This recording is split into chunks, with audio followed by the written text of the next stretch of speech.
Samantala, bilang ng mga ambulant vendor sa Mangaldan Public Market muling dumami ngayong bakasyon. Naritong report.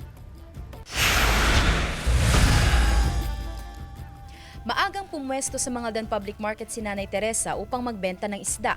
Ang target ni Nanay Teresa, maubos ang kanyang paninda, pero hirap daw siya dahil sa dami ng kakumpetensya sa loob at pati sa labas ng pamilihan. Dumami na raw ulit ang mga ambulant vendor na nakikisingit magtinda sa vegetable section sa palibot ng palengke. Kaya ang mga mamimili, hindi na umaabot sa loob para bumili ng isda dahil sa nakakabili na sila sa labas. Konti yung bumibili dito, konti lang. Siyempre, may bumibili doon, may bumibili dito. Mahirap.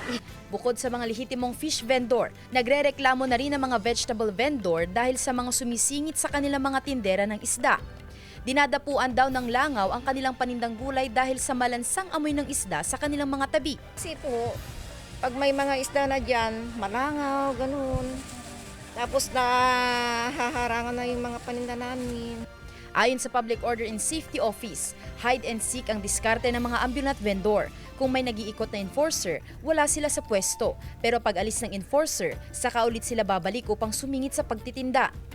Dahil dito, inextend pa ng poso ang kanilang pagbabantay sa palengke hanggang alas 7 ng gabi. Bali, siyam po sila sa umaga at ganoon din po sa hapon. Sa kapulisan naman, sa umaga may kasama silang dalawang pulis, sa hapon din naman ay ganoon din. Umiikot sila. Karamihan daw sa mga ambulant vendor mula Dagupan, San Fabian at Calasiao.